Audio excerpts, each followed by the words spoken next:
Functional Herbal Medicine podcast. We are your hosts, Kristin and David. Today we're talking all about sleep and what you can do to optimize it. So I'm sure that everybody knows that sleep is important, but we're going to share some useful information to hopefully remind you just how important it is to get some good sleep. We'll talk about the root causes of sleep problems. We're also going to touch a little bit on seasonal affective disorder or seasonal depression, which is pretty common throughout the winter months. And of course, we're going to share some practical solutions and herbs so that you can start getting better sleep. Because we know that if you're not getting enough sleep, it's probably most likely not your choice, right? So if you don't sleep well, if you don't feel rested upon waking, if you kind of feel like jet laggy all the time, like you're exhausted throughout the day, and you're up at night, if you get seasonal depression, or even if your hormones or thyroid or blood sugar isn't quite where you want them to be, these are all signs that you need to get better sleep and work on your circadian rhythm. And even if you don't fit into those categories, you're human. This will benefit you. So let's talk about sleep. David, what are you seeing at the shop this time of year with the clients that are coming in?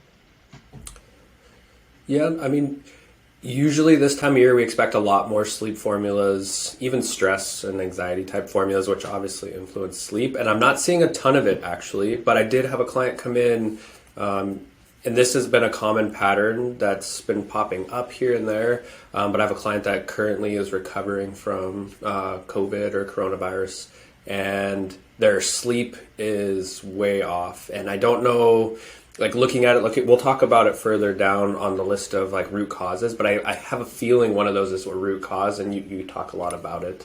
And I'll bring it back up there, but I've definitely noticed like post sicknesses, their sleep patterns get thrown off for people. Either they're really fatigued and really sleepy, or it's almost like their nervous system's in a hyper state.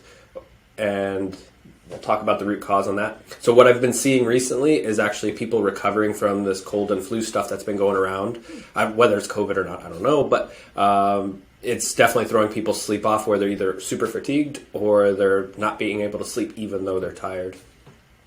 Mm-hmm. Yeah, and I think that I see a lot more of like the seasonal depression type like side of things. So like just people who are like exhausted and looking for solutions, and often they don't realize that it is kind of this dysregulation in your circadian rhythm that is that's contributing to that, like primarily this time of year. I mean, we have it because we live inside, we live indoors, we kind of have this issue all year round, but and we do see, for sure, we see sleep formulas or people asking for sleep formulas all year round, but in particular in the winter time, I see that like the exhausted during the day thing or tired all the time, that seems to be a pretty prevalent thing. Yeah, so what would you say? I mean, I know that we kind of know sleep is important, but what are like your main points of like, what do you see when people aren't getting enough sleep? What are the kind of downstream effects? Yeah, I mean, tolerance to stress, I would say, is a bigger downstream effect that I see. So if they're not getting that sleep and that recovery, we know physical recovery, but also like mental and brain neuron recovery. It seems like the ability to adapt to stress is influenced. And then we have the fatigues, but ultimately it's kind of like that snowballing effect, which I know we've talked about in other aspects in the podcast, where if we continue one cycle, it will just perpetuate the cycle and it get more and more. So less sleep, more stress, less sleep, and it just keeps amplifying. Mm-hmm. Yeah, and the circadian rhythm component, like you were saying earlier, normally this time of year we see a lot more, and I don't know why we're not seeing it specifically on that, but it is this time of year we usually have more people with sleep issues. And it's interesting to watch the patterns at the dispensary or in our practice, how we'll get similar things across the board all at once, and then things that we expect that we're not getting. So mm-hmm. I was thinking about this the other day. We've had like a really mild winter, or what it seems to be for me out here. So like I already feel like it's like it's almost spring, and we're mid-January at the time of recording this. So I don't know if other people are feeling that, and maybe that is supportive for people. Like, it's just not been a hard winter so far. So I don't know. I did want to read a quote from a book called Why We Sleep, and it's by Matthew Walker. And I just think that it was, I read it and kind of giggled because I think it very accurately highlights the importance of it. And then, like, people let sleep problems really go on for way too long. So I just want to read this out because I think it'll highlight the necessities. So he says, scientists have discovered a revolutionary new treatment that makes you live longer. It enhances your memory and it makes you more attractive. It keeps you slim and lowers food cravings. It protects you from cancer and dementia. It wards off colds and flu. It lowers your risk of heart attack and stroke, not to mention diabetes. You'll feel happier, less depressed, and less anxious. Are you interested? So he goes on, obviously, to say that it's about getting good, deep, restful sleep. And so, and like from a functional perspective, improving sleep is really not just an end goal in itself. Some people, that's like their main goal, but it really is like a key strategy in healing from many, many health problems. So, yeah, even if you think that you sleep well, but if you have some level of like energy dysregulation or hormone dysregulation, blood sugar dysregulation, this is definitely worth considering. Good quote. So, yeah, I saw it, I was like, I gotta share this because it totally highlights the importance of sleep. In this way that like, you could have all these wonderful things if you just got some rest. So I know that there's probably going to be some people out there that are like, yeah, I try. So, let's talk about maybe what are the root causes. Because I think if you're going to tackle your sleep problems, you got to figure out first what is causing it. It's really not just that you can't sleep. So, I would say, would you like to say, what are the things that you see contributing mostly to people's lack of sleep or dysregulation of sleep? I'll throw this one out there to all the parents, children. Yeah, that's my life for sure. It's almost like I try to reflect on it because, I'll use yesterday as an example. I woke up and I have my routines of when I wake up in the middle of the night with the babies.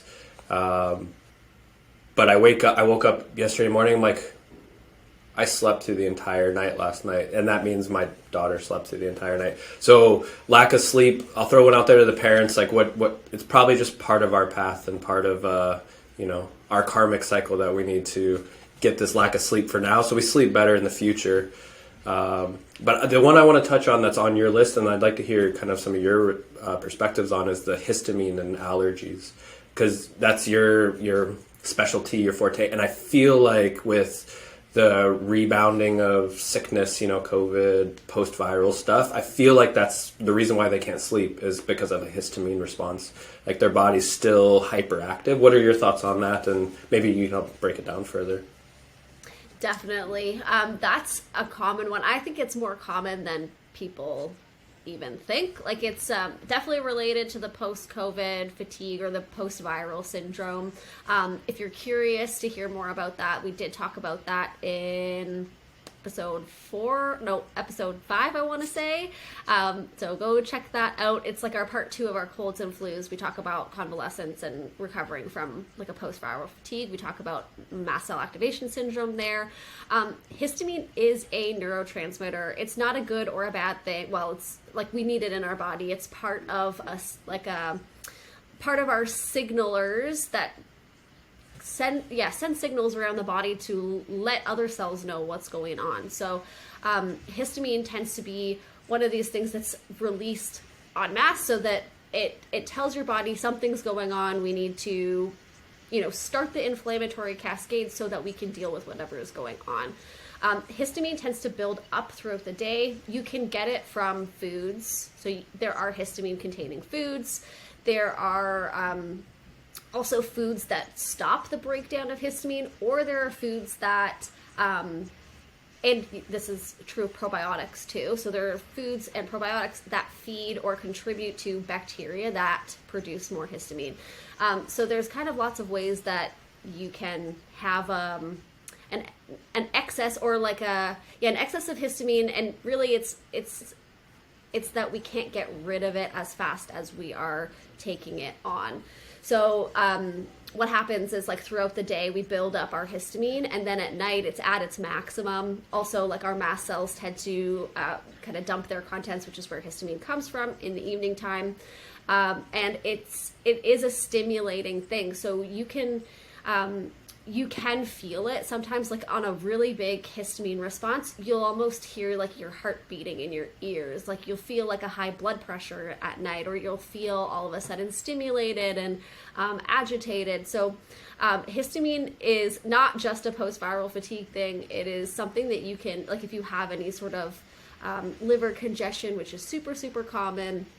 If you have allergies, like, this is definitely an area that is worth looking into, because regulating that histamine and helping your body break it down properly can really help to balance these cycles out, because you're not just activating your body at a random time in the night when you have this over-histamine reaction. So that is definitely a big one. And highly encourage people to start looking into it, because it's really, you can support yourself pretty quickly. There's a long protocol in order to become more balanced, but with like a low histamine diet, you can get a handle on symptoms really, really super quickly. So definitely, if you're having sleep problems and you tend to be like an allergic type person or an inflammatory type person, that is a place to look for sure. Some of the other ones... Oh, sorry, go ahead. I was going to just say one of the other ones I'd like to hear more about is like habits and beliefs, because you have a whole pattern of different habits that you've created. And because I know the bad habits, and maybe you want to elaborate on those before you get into the good habits, but that's another big one, I think, that's not so... It's happening, but people don't recognize that it's happening, just like the histamine. People don't realize that it's histamine that's causing the stimulating effect. And, they might be doing other things, like trying to reduce stress and cortisol and do all these things, but they're still not having a response because it's a histamine issue, not a cortisol issue. And habits as well. Like, we can talk with people at the shop, and they don't recognize that their habits or just their daily life, what they're doing around them, is influencing their sleep cycle in the evening. Totally. So I like to ask people if they have a bedtime routine, or if they have a morning time routine. And often when people have like a dysregulated sleep pattern, like unless they've been dealing with this for a long time and they're really committed to their sleep routine, but most people will say no, they don't have a sleep routine. But then if you kind of like explore a little bit more about like what do they do when they wake up, or what do they do right before they go to bed, they actually do have a routine. They just don't think about it as a routine. Like, it's like people have a routine of getting into bed and scrolling on their phone, or putting on some TV or something and falling asleep to that. Like, that is a habit and a routine. So it's, and that becomes part of like the things that you need in order to go to sleep. So these are less beneficial habits and routines that we could choose, right? There are more beneficial ones that will contribute to better sleep. And obviously, these are, you may have even heard these before, of just turning down a little bit earlier, like not having the blue light or the TV or the computer going, for 2 hours before you go to bed, and that type of stuff. The other thing that I want to touch on, though, is like your beliefs around sleep. So a lot of people go into sleep having a belief that it's going to be hard, right? If you kind of send yourself the messages, you tell yourself every night that sleep is really difficult, or oh my gosh, what if I don't sleep, or oh, if I don't sleep, I'm not gonna perform well for my meeting tomorrow, or my whatever.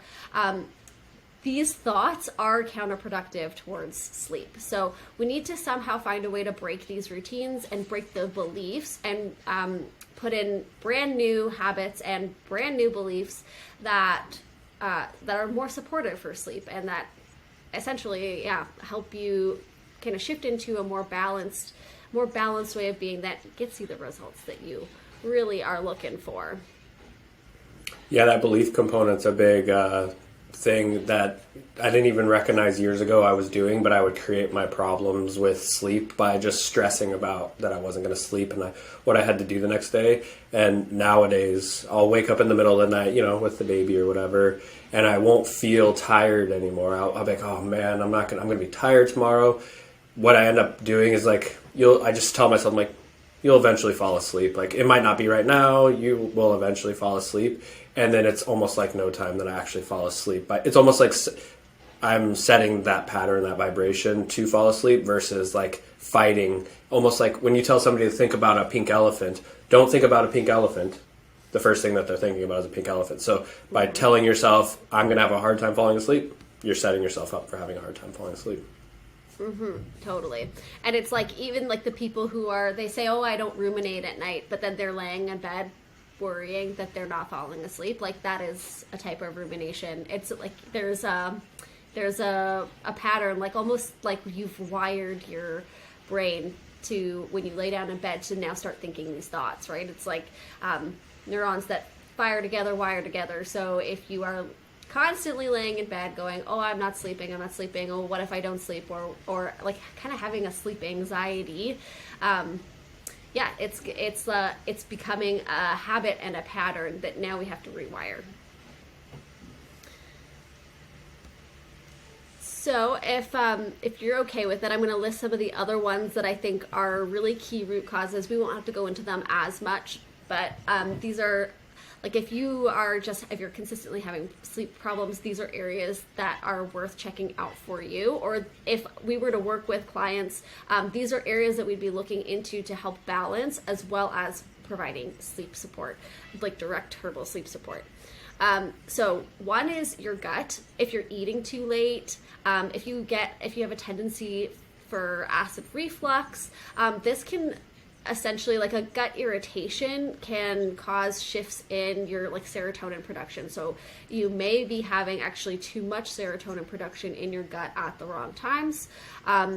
Leaky gut is also now being spoken of as a circadian rhythm disruption, because you're not actually like healing the cells in the cycle that is supposed to be occurring.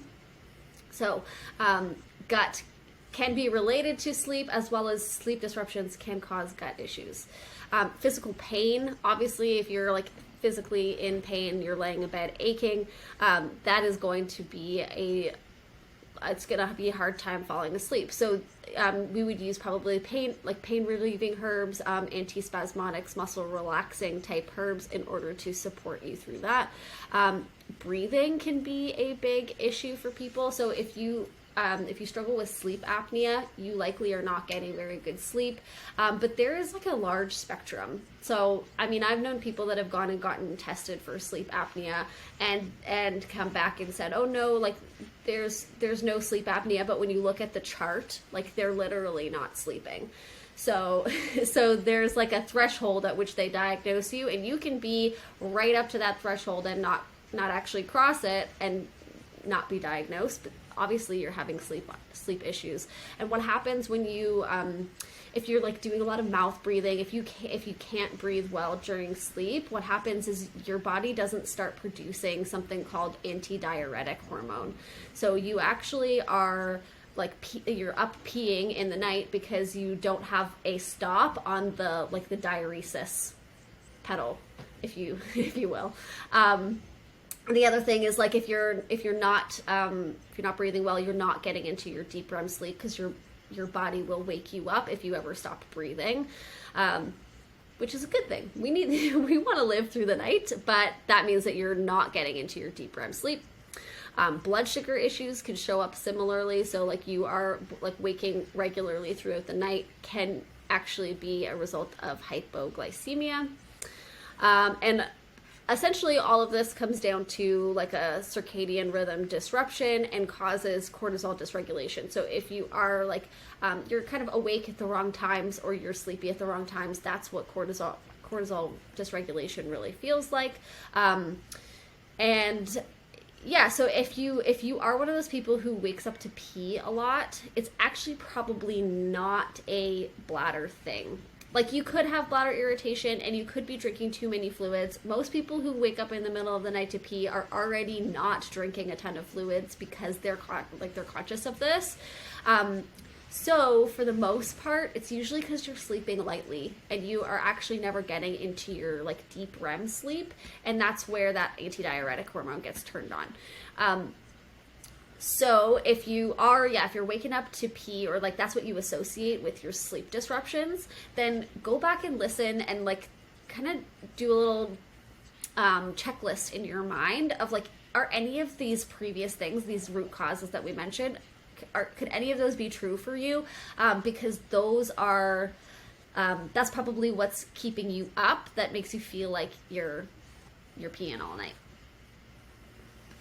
Something looking at this list, what we just kind of went through, is it might also be multiple aspects of all of these together. Mm-hmm. Like you mentioned, the gut component, that could also be connected to a histamine aspect or a blood sugar issue, or physical pain could be technically physical pain will lead to a cortisol issue, because if you're in pain, cortisol is released, which then throws off blood sugars. So all of these, ultimately it's about getting to, like, they tend to be all connected one way or another. If it's pain and cortisol and blood sugar, it depends on which one's leading to the other, but that's how the herbs work. You can kind of address all three levels at the same time versus just the pain, and then, hopefully cortisol and blood sugar regulates itself downstream.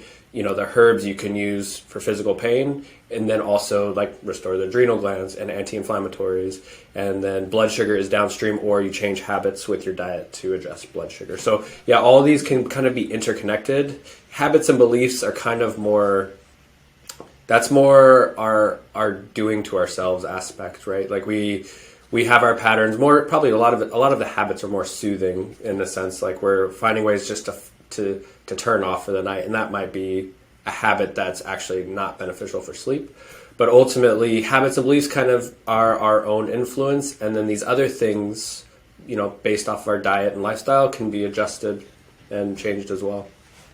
Mm-hmm. Actually, that's a good point that you say about the habits and beliefs. It's almost, rather than being a root cause, it's almost like a sustaining cause. So we tend to like get into these patterns because there's something else going on. Like, you're probably not up scrolling on your, well, maybe you are, but most people aren't up scrolling on their phone because they're tired and they want to go to sleep, right? It's because they're filling the space of they're not tired.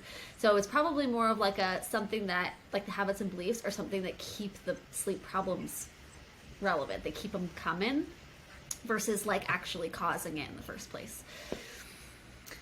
So let's move on. Let's do a really quick little blurb on seasonal affective disorder.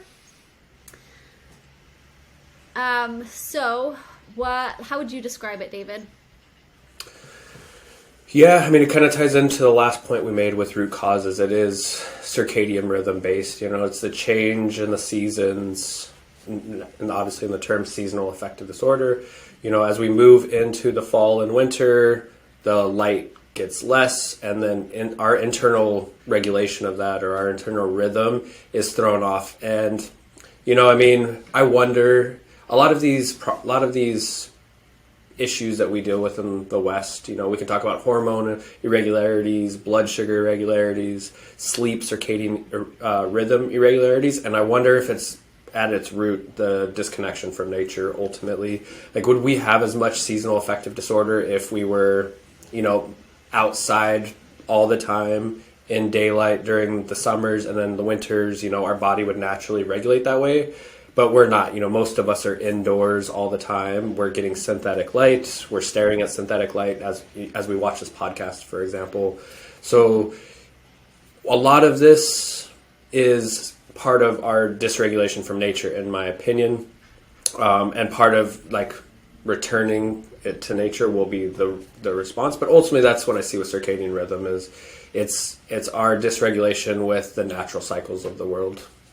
Totally. I agree. I think it's a really important thing to note that like everything does slow down in the winter.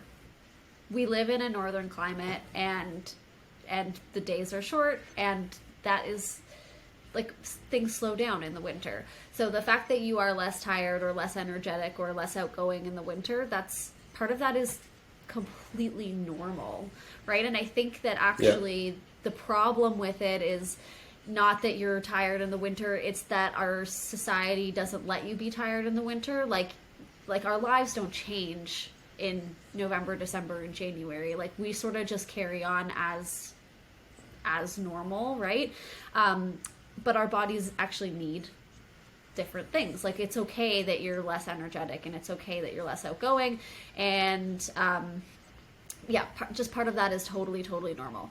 The other part of that is like you shouldn't necessarily be needing, like you shouldn't be tired all the time. We should be having our window of like, you know, energy where you can do stuff, and you obviously the depression side is the side that is not the, I'm going to say quote unquote normal. It's the less optimal side, the part that we don't enjoy the most.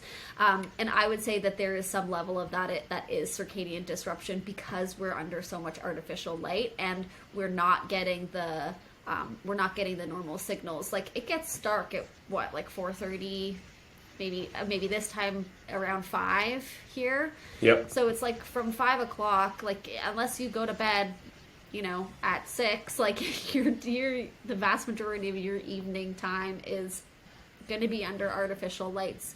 So I think that it messes up your cortisol, because as soon as you see, we'll talk about this in a second, but as soon as you see these bright lights, like your body starts thinking, it's a different time than what it actually is. So,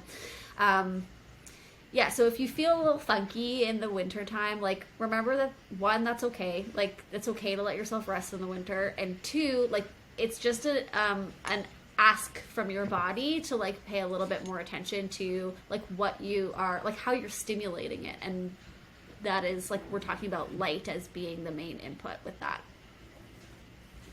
Yeah, and on the note of light, like if we talk about the synthetic lights and natural light, and in a sense, our evolution as humans on this earth was, in a sense, to be charged by the light. Like, even though we're not plants and we're not photosynthesizing, our body and our cells respond to that energy coming from our sun. And when we don't spend all summer outside collecting that energy and our cells are being re-energized, we're just getting the synthetic light, and then we move into winter, we're in a sense depleted. Like our battery hasn't been charged all summer long, and we've had this synthetic light. We have synthetic coffee. Coffee was one we didn't really talk about with root causes, but caffeine stimulant intake.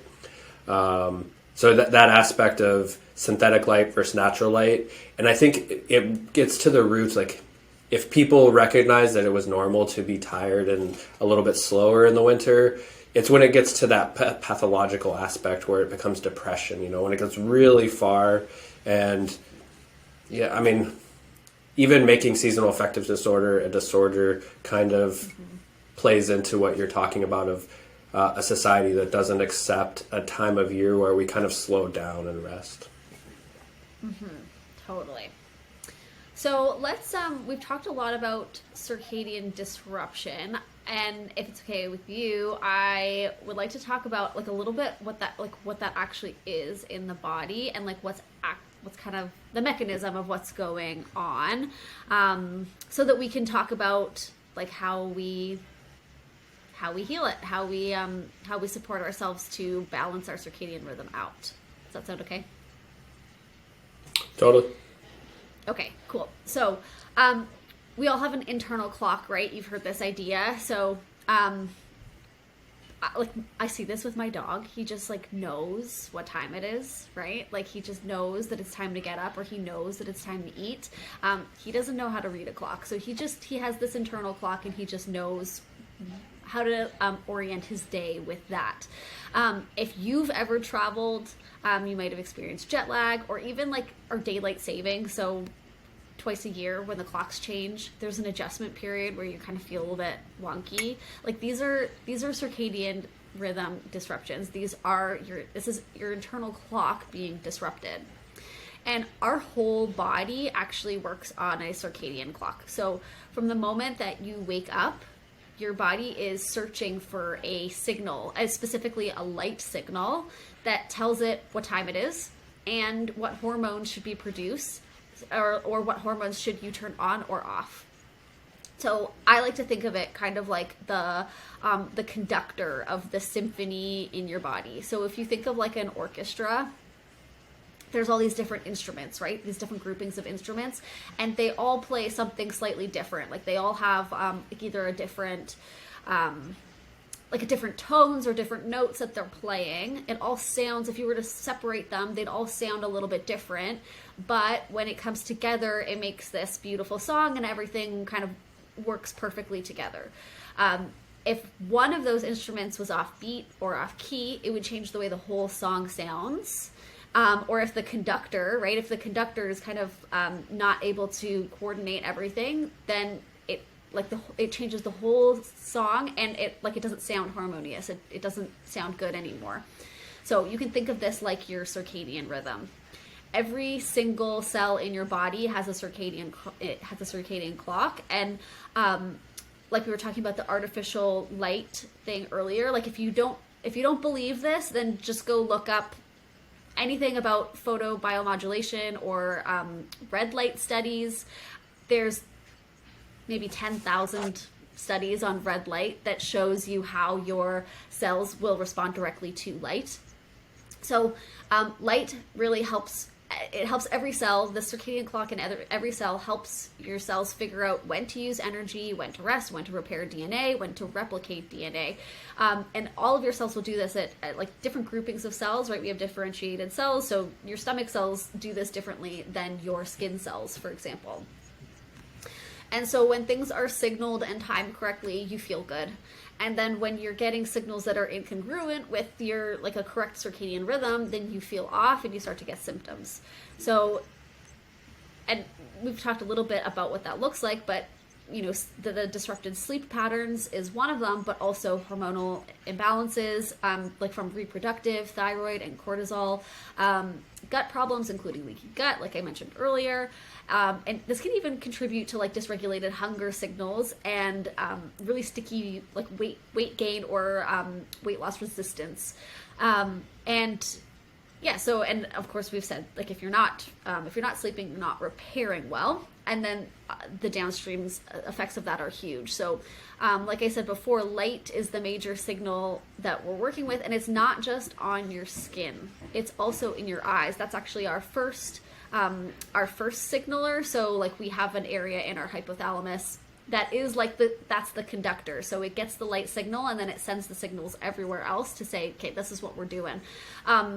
So we're going to talk about this in a second when we talk about solutions, but I will say, like, when you wake up and you look at your phone, right, you're getting these really, really intense light signals first thing in the morning. So what happens, like, let's say you wake up and you turn over and you reach for your phone and you open it up and you start scrolling through your email or whatever it is.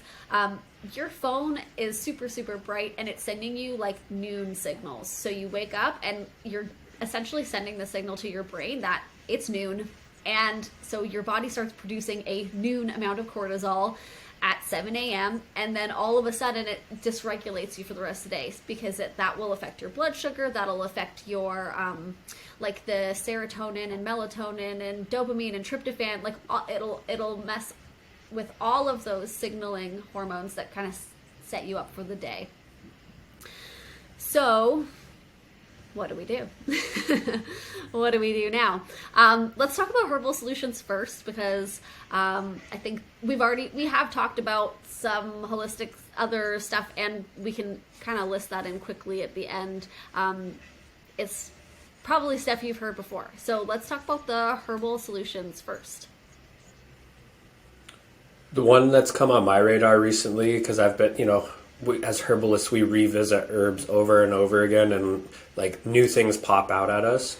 But St. John's wort actually kind of has really come on my radar. And I mean, on our list, we have neurotropho-restoratives, and St. John's wort is on that category. And, I had a herbalist friend a couple years ago that always had St. John's wort in their herbal tea before bed. And I was like, like in my mind as a herbalist, I'm like, that's kind of weird. Like that doesn't make sense. And then I looked at it and it does a sedative on there. I'm like, okay, cool. It is a sedative, it's not like uplifting thymoleptic. And then if you read down on some of our material, it actually helps with regulating proper sleep. So, if you're taking St. John's wort during the day, and I mean, we're talking about seasonal affective disorder anyways right now, and that's one of the primary herbs is used for seasonal affective disorder.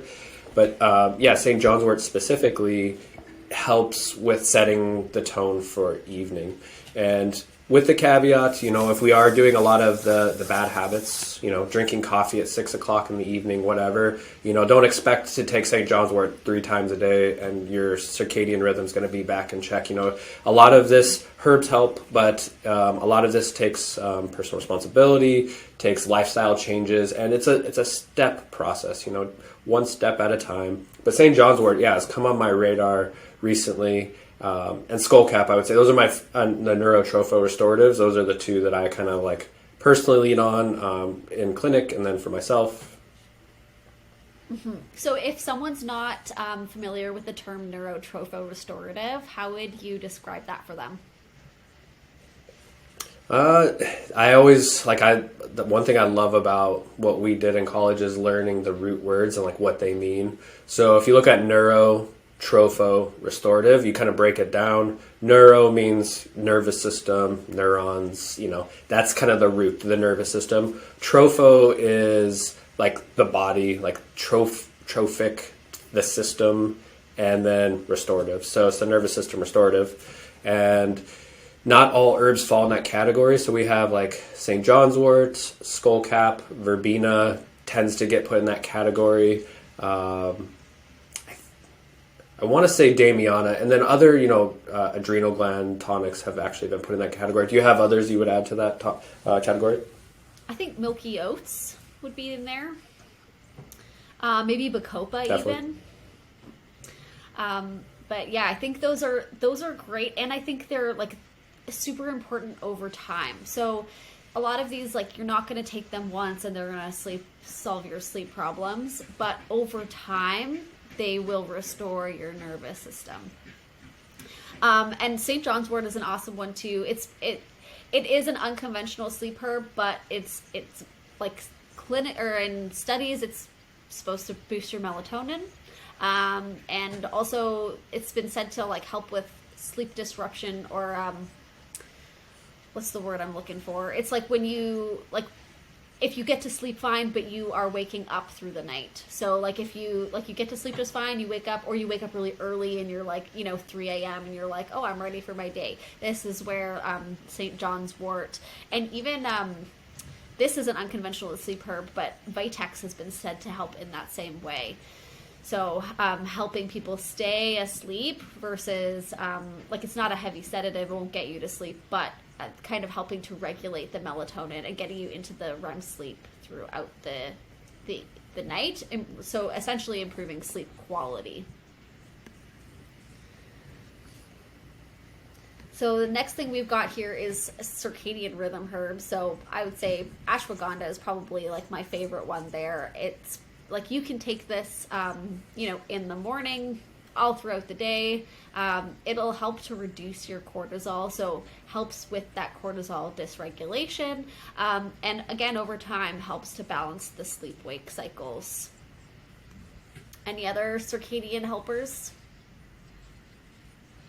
That's probably our main go-to for sure. I mean, a lot of this, which, we kind of have specific categories we're touching on, but ultimately this is kind of the benefit of like custom medicine. So, balancing circadian rhythms, ashwagandha's in that formula, but if there's other things that are influencing that circadian rhythm, so let's just say pain, for example, if that's part of the influence with cortisol, anti-inflammatory herbs, adrenal tonics, pain relieving herbs, like that will help with the circadian rhythm. So like custom herbal medicine in that regard. But yeah, ashwagandha is the main go-to when somebody says my circadian rhythm's off. Mm-hmm. And then, so other helpers at nighttime would be, so there's different categories of herbs, and I would say like there's, they will vary in terms of not effectiveness, but like heaviness in terms of like sedation. So there's like anxiolytics that can help kind of bring you down a little bit. They're not necessarily drowsy. You can use these throughout the day in order to kind of keep you from getting overstimulated during the day, so that you're not like super wound up by the end of the day and like then having trouble getting to sleep. So anxiolytics might look like chamomile is a great one. It's a great gentle one. You can even use it for kids. What else? Maybe passion flower. What are some of the like the nice gentle anxiolytics that you go to? I mean, we mentioned skullcap. That's a nice one. Lavender's another good one. Mm-hmm. Sometimes in the formula, it will be used as a set, like as just like to harmonize the formula to bring it all together. But I've used it more therapeutically as like an anxiolytic sedative. Those types of plants like rose and lavender tend to imprint our brain a little bit deeper than some other herbs because we have such a memory attached to them. And, with those two, they're usually beautiful memories. Now, I'm not saying for everybody, but those types of scents tend to bring us into a place of like calm and relaxation anyways. And then when you take it as a herb, like it's going throughout your entire body. I love lavender as a sedative and as an anxiolytic too. Mm-hmm.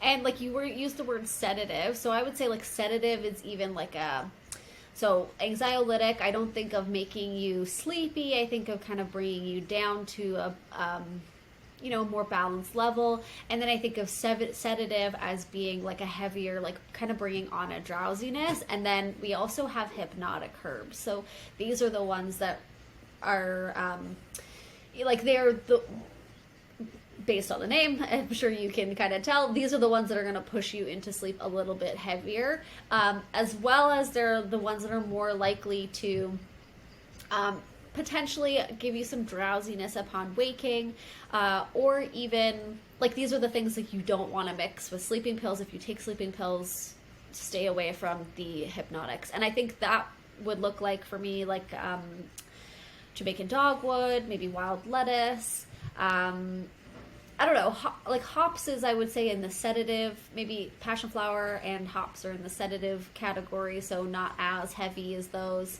I would say maybe kava is a hypnotic. But yeah, those are like the kind of maybe some of the heavier ones that I would turn to if someone's really having like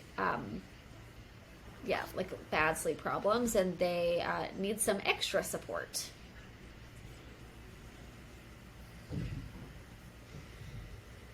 Okay, so let's talk about a few habits that they can start implementing today as well, because like you can go out and get, any number of those herbs, but like David said earlier, ultimately at the end of the day, if you are not supporting yourself holistically, like these herbs aren't going to make a huge, they can help you for sure. They absolutely can help you, but it's not going to be a long-term fix. Like you would for sure need to stay on the herbs forever if you don't do the lifestyle stuff, or you'll get better quality of sleep, I guess is what I'm trying to say, if you treat this as a holistic thing.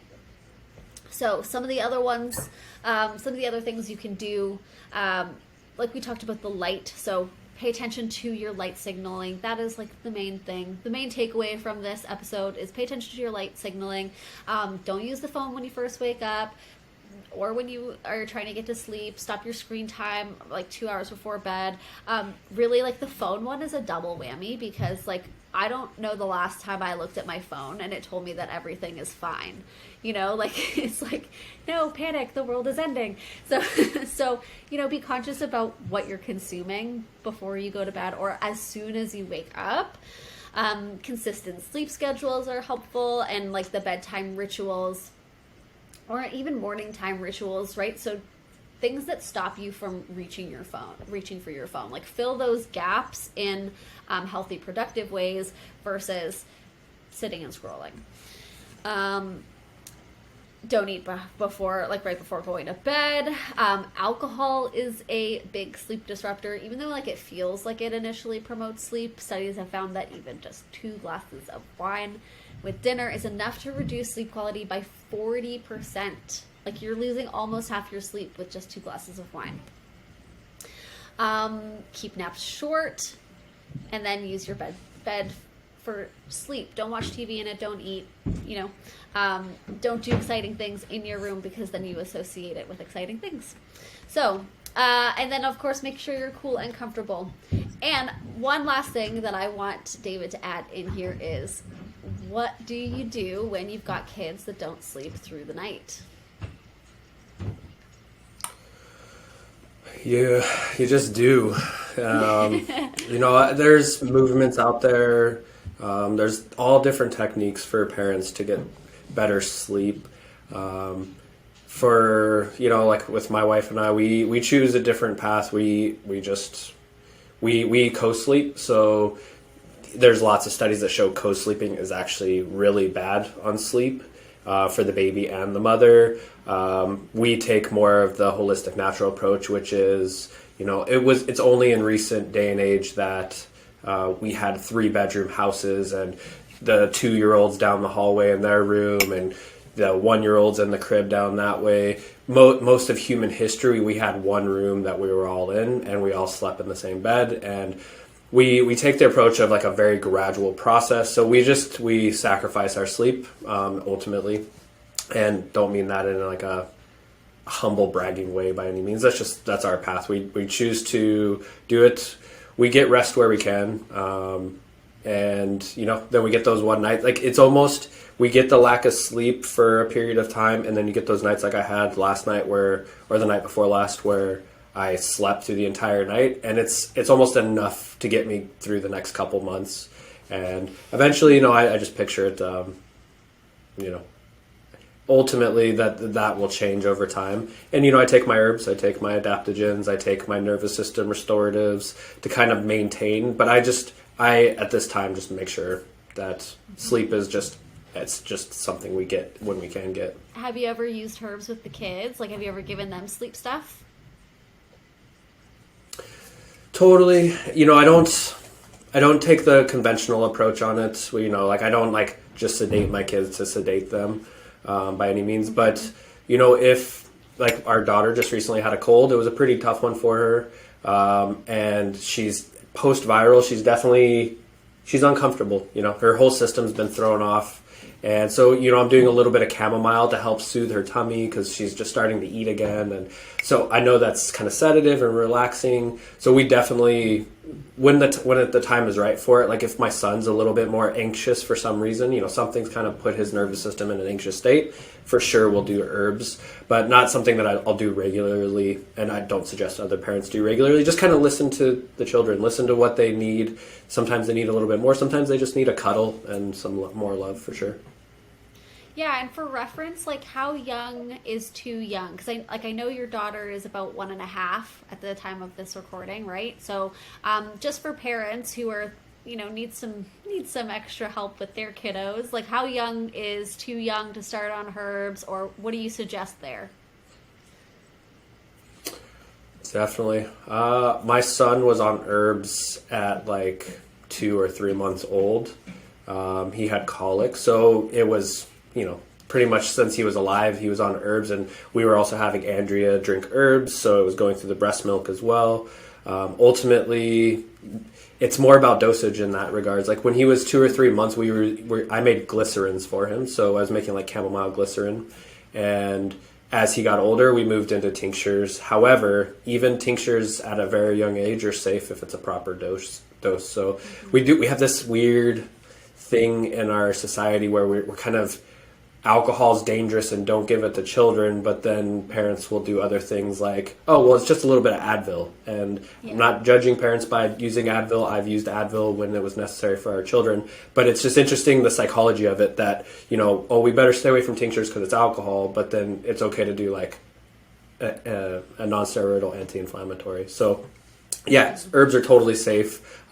Check with an herbalist. Don't just go start dosing kids with adult doses and stuff like that. Totally. Yeah, thank you for that. I think that will help some parents out there who need some sleep get their kids sleeping so they can sleep. I also I don't have kids myself, so I can't say from experience, but I have heard moms who work on circadian rhythm work with their kiddos, and they say it really, really helps getting them to sleep through the night. So hopefully this episode helps you have some good rest. Anything else before we wrap up here, David? No, I mean, you brought up some studies on red light, and it popped in my mind that I wanted to share something I saw in a documentary where they took, it's funny I say no, but then I do have something to say, but they take a single strand of DNA and put it in a vacuum, and then they shine light on it, and then afterwards they take out the single strand of DNA and they look back in that vacuum, and the light has followed the pattern of the DNA. Which just tells them that in the materialistic way of seeing this world, the DNA makes up the proteins that make us, and it's just this mechanism of making us who we are. But what we're learning is what our ancestors knew before us, is that our DNA actually receives light signaling. It actually interprets light signaling. So that's all what Kristin was talking about with phones and lights and even like the smoke detectors. We have to have smoke detectors in our house, but every, 2 minutes it's flashing a green or a blue light nowadays, and that's impacting us on a cellular level. We might not think it is, but it is. So yeah, I wanted to add that to your red light studies because the information's out there and we've known this in the past. It's just, re-emerging again. Oh yes. And if you're ready to geek out on red light stuff, go grab the book, The Ultimate Guide to Red Light Therapy by Ari Whitten. It's like the first section of it, he talks about the mechanisms of how red light works. And then in the second section, he pulls out all of the research. It's amazingly well put together. It's pretty comprehensive, and you would be amazed at what light does. So, I hope you've enjoyed this podcast. I hope that you've gotten some really good value out of this and learned something new. And I hope that this information can bring you amazing restorative sleep. So thank you for listening, and we will see you next time.